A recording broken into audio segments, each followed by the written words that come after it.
Special report और आपके साथ में विजेंद्र सोलंकी। दुनिया में एक और जंग का मोर्चा खुल गया है। एक ऐसा मोर्चा जिसकी सभ्यता एक है, जिनका धर्म एक है, जिनकी जीवन शैली एक है, जिनकी पूजा पद्धति एक है, लेकिन ये दो देश जिनकी सीमाएं एक है, जो पड़ोसी कहलाते हैं, लेकिन एक मंदिर की सुरक्षा और उस पर अधिकार को लेकर जंग का ऐलान हो गया।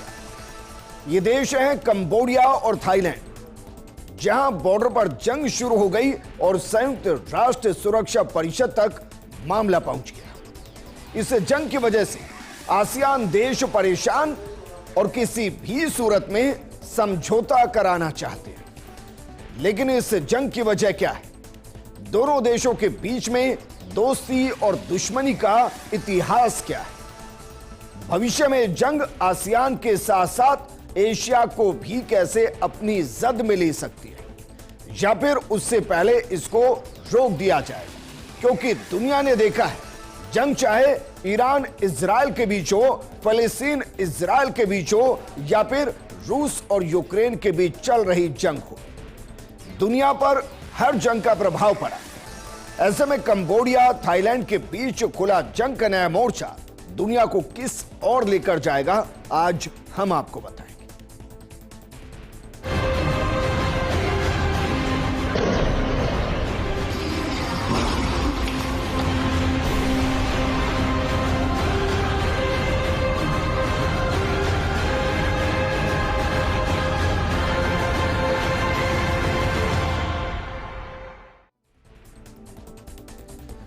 सबसे पहले जरा एक ही दिन की टाइमलाइन को समझिए, वो टाइमलाइन जिसने जंग का आगाज किया और जिसकी वजह से आसियान और एशिया परेशान है।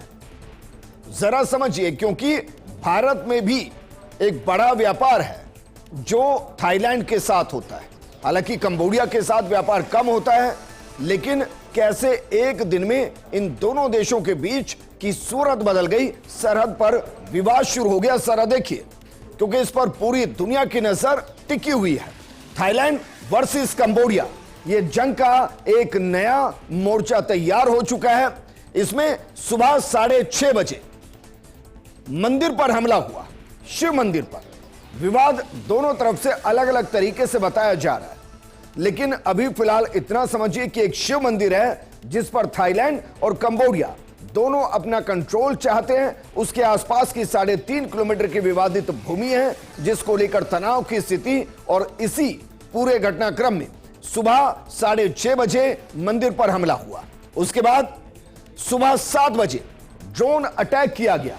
किसने किस पर किया, यह आगे चलकर हम आपको बताएंगे। लेकिन महज 2 घंटे में कैसे दोनों देशों की सरहद पर तनातनी हो गई और जंग के हालात बनते हुए जंग शुरू हुई, इसको जरा समझिए। उसके बाद 8:30 बजे हवाई फायरिंग की गई और 8:46 पर फायरिंग की गई, और इस फायरिंग के साथ जंग शुरू हो गई।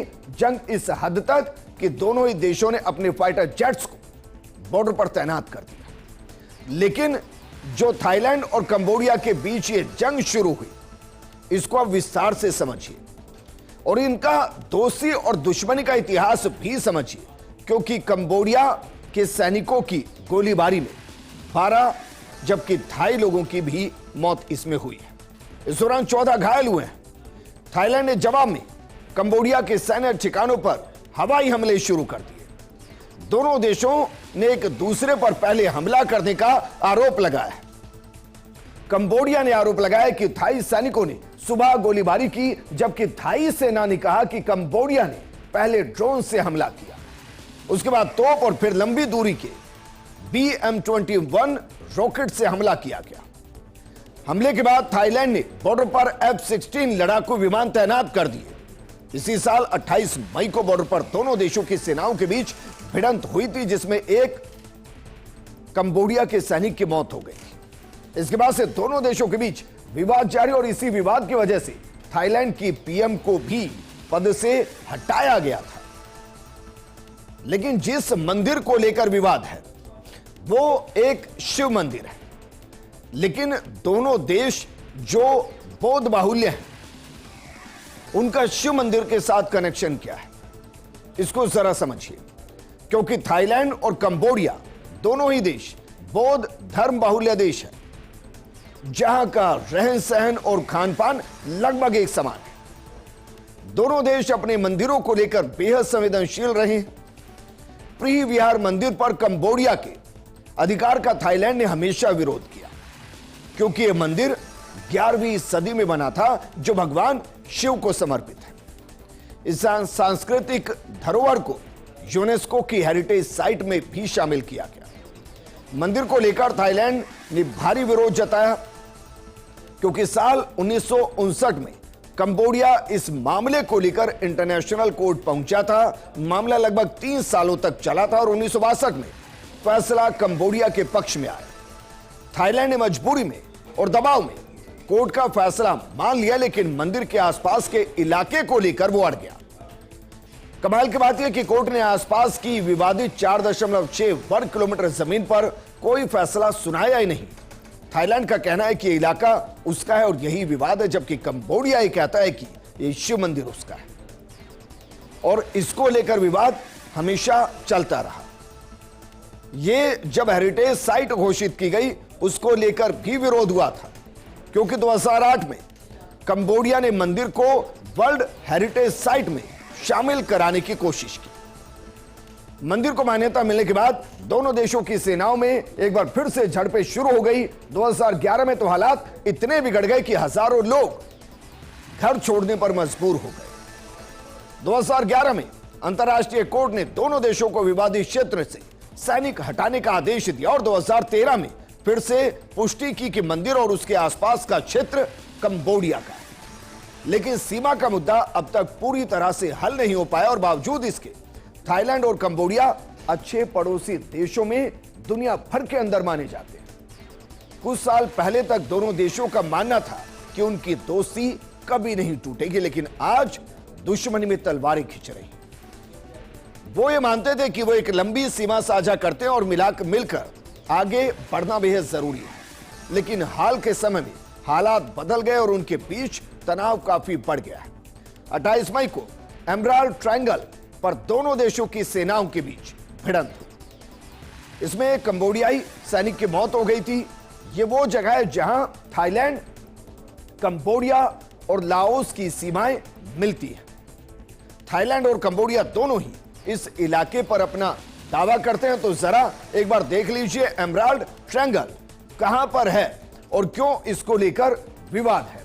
जरा देखिए, ये जो पॉइंट है ये दरअसल एमराल्ड ट्रायंगल है।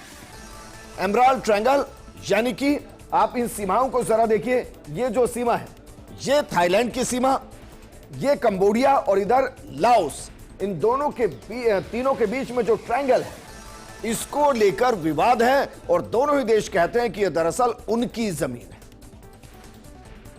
और इसको लेकर विवाद दशकों से चला आ रहा है। दोनों एक तरफ यह कह रहे हैं कि हम बैठकर मामले को सुलझा लेंगे, लेकिन कमाल की बात यह कि हर बार जंग के हालात पैदा हो जाते हैं और इस बार स्थिति अनकंट्रोल हो गई। लेकिन क्या वहां की पॉलिटिकल विल पावर कमजोर हुई या वहां के नेता खुद को कमजोर महसूस करें और अपने आप को अपने देशों में एस्टेब्लिश करने के लिए वो जंग के हालात पैदा कर रहे हैं? क्योंकि सच्चाई है कि थाईलैंड ने 40,000 नागरिकों को सुरक्षित जगहों पर पहुंचा दिया है।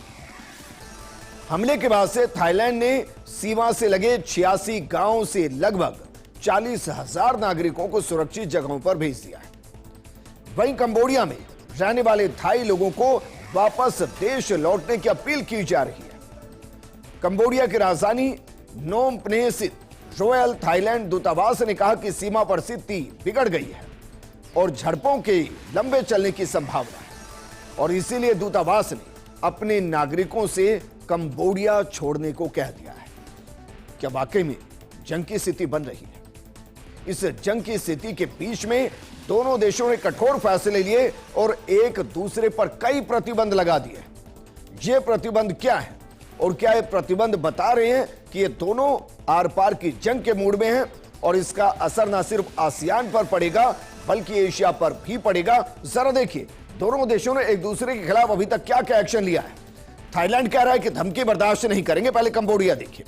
कंबोडिया कह रहा है कि हमले का जवाब देंगे, क्योंकि वो ये कह रहा है कि थाईलैंड ने अटैक किया है और इसलिए वो कह रहा है कि हम इसका जवाब देंगे। जबकि थाईलैंड क्या कह रहा है कि हम धमकी को बर्दाश्त ही नहीं करेंगे। कंबोडिया क्या कह रहा है कि हम इस मामले को अंतर्राष्ट्रीय कोर्ट लेकर जाएंगे, क्योंकि इससे पहले भी इस मंदिर के विवाद को कंबोडिया अंतर्राष्ट्रीय कोर्ट लेकर गया और वहां कंबोडिया को ही इसका मालिक माना गया। अब कंबोडिया कह रहे कि हम दोबारा जाएंगे। क्यों? क्योंकि थाईलैंड अंतर्राष्ट्रीय कोर्ट के फैसले को मान नहीं रहा। और थाईलैंड क्या कह रहा है? वो कह रहा है कि कोर्ट को हम इस बार भी नहीं मानेंगे। इसके अलावा जरा देखिए, कंबोडिया कह रहा है कि थाई टीवी और फिल्म को हम बैन कर देंगे, जबकि थाईलैंड क्या कह रहा है कि हम कंबोडिया को सप्लाई होने वाली बिजली और इंटरनेट को रोक देंगे। इसके अलावा कंबोडिया कह रहा है कि थाई सामान हमारे यहां बैन, जबकि थाईलैंड कह रहा है कि हमारे यहां से जो मजदूर कंबोडिया जाते हैं उनको हम सीमा पर ही रोक देंगे, उन्हें सीमा क्रॉस करके कंबोडिया जाने ही नहीं देंगे। ये वो देश हैं जिनकी धर्म, सभ्यता, पहनावा, रहन सहन, खान पान सब एक है, पूजा पद्धति भी लगभग एक है, धर्म भी एक है, लेकिन वो एक दूसरे के खिलाफ खड़े हैं, क्योंकि वहां मंदिर का मुद्दा बेहद संवेदनशील है और दोनों ही देशों की अटूट आस्था है उसमें। इसलिए दोनों ही देश उसको छोड़ना नहीं चाहते और इसलिए जंग की तैयारी में दोनों ही देश लग गए हैं। वहीं कंबोडिया के रक्षा मंत्रालय क्या कह रहा है? कंबोडिया का रक्षा मंत्रालय कह रहा है कि संघर्ष स्थानीय समय अनुसार सुबह 6:30 बजे तब शुरू हुआ जब थाई सैनिकों ने पहले के समझौते का उल्लंघन करते हुए सीमा के पास स्थित एक हिंदू मंदिर की ओर बढ़त बनाई। उसके चारों तरफ कटीली तार लगा दी। इससे विवाद बढ़ता चला गया। इसके बाद थाई सैनिकों ने करीब 7 बजे एक ड्रोन छोड़ा। 8:30 बजे हवाई फायरिंग और 8:46 पर थाई सैनिकों ने फायरिंग शुरू कर दी। इससे कंबोडियाई सैनिकों के पास आत्मरक्षा के अलावा विकल्प ही नहीं बचा। और जो इनकी रक्षा मंत्री है सोटेचा, उन्होंने कहा कि थाईलैंड पर अत्यधिक सैनिक तैनात करने और भारी हथियारों के इस्तेमाल और हवाई हमले करने की वजह से हालात बिगड़े हैं और यह आरोप उन्होंने सीधे थाईलैंड पर लगा दिए। वहीं कंबोडिया का प्रधानमंत्री क्या कह रहा है, जरा इसको भी समझिए। कंबोडिया का जो प्रधानमंत्री है वो बयान दे रहा है और वो कह रहे हैं कि कंबोडिया सभी मुद्दों को बातचीत से हल करने के सिद्धांत को मानता है, लेकिन इस हालात में सैन्य आक्रामकता का जवाब सैन्य ताकत से देने के अलावा कोई विकल्प नहीं बचा है। हुन मानेत हैं, प्रधानमंत्री हैं कंबोडिया के, वो कह रहे हैं कि हमारे पास पावर इस्तेमाल करने के अलावा कोई विकल्प नहीं है, कोई ऑप्शन नहीं है और इसलिए हम ऐसा कर रहे हैं। जबकि इससे इतर थाईलैंड का अपना एक पक्ष है। थाईलैंड क्या कह रहा है इस जंग के बारे में? वो कह रहा है कि नेशनल सिक्योरिटी काउंसिल, उसने जो अपनी रिपोर्ट सबमिट की, थाईलैंड की नेशनल सिक्योरिटी काउंसिल, उसके प्रवक्ता बता रहे हैं कि स्थानीय समय अनुसार 7:30 बजे कंबोडिया की सेना ने सीमा के पास थाई सैनिकों पर निगरानी रखने के लिए ड्रोन तैनात किया और इसके थोड़ी देर बाद आरपीजी से लैस कंबोडियाई सैनिक सीमा के पास इकट्ठा हुए। थाई पक्ष के सैनिकों ने बातचीत की कोशिश की और चिल्लाकर संवाद करने की कोशिश भी की, लेकिन प्रयास असफल रहा। प्रवक्ता ने बताया कि 8:20 पर कंबोडियाई सैनिकों ने गोलीबारी शुरू कर दी और इसके जवाब में थाई सैनिकों को भी कार्रवाई करनी पड़ी। थाईलैंड ने कंबोडिया पर BM-21 रॉकेट लॉन्चर, तोपखाने समेत भारी हथियारों को तैनात करने का आरोप लगाया और इस हमले में सीमा के पास बसे घरों और सार्वजनिक ढांचे को नुकसान पहुंचाया। और यह हमेशा होता है, हर देश में होता है। जो भी गांव बॉर्डर के आसपास होते हैं सबसे पहले नुकसान उन्हीं को ही होता है। लेकिन ऐसा नहीं है कि थाईलैंड और कंबोडिया के बीच विवाद अभी शुरू हुआ है या 28 मई से शुरू हुआ है, ऐसा बिल्कुल नहीं है। हम आपको इस विवाद की एक टाइमलाइन बता रहे हैं जिसमें इतिहास बताएं। उससे पहले जो 28 मई 2025 उससे लेकर आज तक की तारीख में क्या क्या घट चुका है, एक बार इसको देखते हैं। 28 मई 2025 बॉर्डर पर सैनिकों की भिड़ंत हुई और एक कंबोडिया के सैनिक की मौत हो गई। उसके बाद 5 जून 2025 दोनों देशों के बीच शांति कायम रखने की बातचीत हुई। 7 जून 2025 थाईलैंड और कंबोडिया ने सीमा पर और सैनिकों को भेज दिया। 7 जून 2025 कंबोडिया ने थाई टीवी कार्यक्रमों पर बैन लगा दिया, जबकि 15 जून 2025 को थाईलैंड के पीएम शितवात्रा ने कंबोडिया के पूर्व पीएम हुन सेन से फोन पर बातचीत की स्थिति को सामान्य करने की कोशिश की। कमाल की बात यह कि 18 जून 2025 बातचीत का ऑडियो सोशल मीडिया पर लीक कर दिया। इससे भरोसा टूट गया। 19 जून 2025 कंबोडिया ने थाई फलों और सब्जियों पर प्रतिबंध लगा दिए। 20 जून 2025 थाईलैंड ने कंबोडियाई राजदूत को बुलाया और शिकायत दर्ज करवाई। 21 जून 2025 थाईलैंड ने सीमा पर एक एंट्री गेट बंद किया। कंबोडिया ने 2 एंट्री गेट बंद कर दिए। 1 जुलाई 2025 थाईलैंड के पीएम शिनवात्रा को पद से हटा दिया गया। 16 जुलाई 2025 थाईलैंड के 4 सैनिक घायल हो गए। कंबोडिया पर सीमा के पास लैंडमाइन बिछाने का आरोप लगा। और 23 जुलाई 2025 थाईलैंड ने कंबोडिया में अपने राजदूत को वापस बुलाया और उसके बाद जंग शुरू हो गई। लेकिन यह सिर्फ 28 मई 2025 से अब तक का इतिहास है। सच्चाई है कि 18 साल से यह विवाद चल रहा है। थाईलैंड और कंबोडिया के बीच सीमा विवाद का इतिहास लगभग 18 साल पुराना है, जो प्री विहार मंदिर और आसपास के क्षेत्रों को लेकर है। जब कंबोडिया फ्रांस के अधीन था, तभी 1907 में दोनों देशों के बीच 817 किलोमीटर की लंबी सीमा खींची गई थी। थाईलैंड ने हमेशा इसका विरोध किया, क्योंकि नक्शे में प्री विहार नाम का यह ऐतिहासिक मंदिर कंबोडिया के हिस्से में दिखाया गया था और इस पर दोनों देशों में विवाद चलता रहा। 1959 में कंबोडिया यह मामला अंतर्राष्ट्रीय कोर्ट ले गया। 1962 में अदालत ने फैसला दिया कि मंदिर कंबोडिया का है। थाईलैंड ने स्वीकार किया, लेकिन जमीन को लेकर विवाद रखा, जो लगभग अभी तक चल रहा है। लेकिन यह मामला 118 साल पुराना है। इसको सुलझाने की कोशिशें कई बार हुई, लेकिन सच्चाई है कि सुलझाने के चक्कर में यहां पीएम की कुर्सियां तक चली गई। दोनों देशों के बीच विवाद बढ़ने के बाद 15 जून को थाईलैंड की पीएम शिनवात्रा ने कंबोडिया के नेता हुन सेन से फोन पर बातचीत की। इस बातचीत में उन्होंने थाई सेना के कमांडर की आलोचना की थी। इसे थाईलैंड में गंभीर मामला माना गया, क्योंकि सेना का वहां काफी प्रभाव है और इस बातचीत के लीक होने के बाद देश भर में गुस्सा फैल गया। इसके बाद कोर्ट ने पीएम को पद से हटा दिया। हालांकि जो पीएम थी, उन्होंने माफी मांगते हुए कहा था कि उनकी टिप्पणी सिर्फ विवाद सुलझाने के लिए थी, लेकिन इसका कोई फायदा नहीं हुआ। लेकिन अब सवाल यह है कि थाईलैंड और कंबोडिया दोनों के बीच अगर जंग चल रही है, तो इस जंग का भविष्य क्या होगा? क्या ये जंग इजराइल और फिलिस्तीन की तरह चलेगी, या ये जंग इजराइल और ईरान की तरह होगी, या ये जंग रूस और यूक्रेन की तरह होगी, जो सालों तक चलेगी? क्योंकि अगर ये जंग इन दोनों के 20 सालों तक चली, तो मानकर चलिए दोनों ही देश बर्बादी के अंतिम पायदान पर पहुंच जाए। तो समझिए जरा इस जंग का भविष्य क्या होगा। उसके बाद आपको बताएंगे कि आसियान क्यों परेशान है, क्योंकि आसियान के दोनों ही देश ये सदस्य हैं। दरअसल राजनीति के जानकार और जियोपॉलिटिक्स को समझने वाले मानते हैं कि कोई ये जो टकराव है वो युद्ध में बदल जाएगी, इसकी संभावना कम है।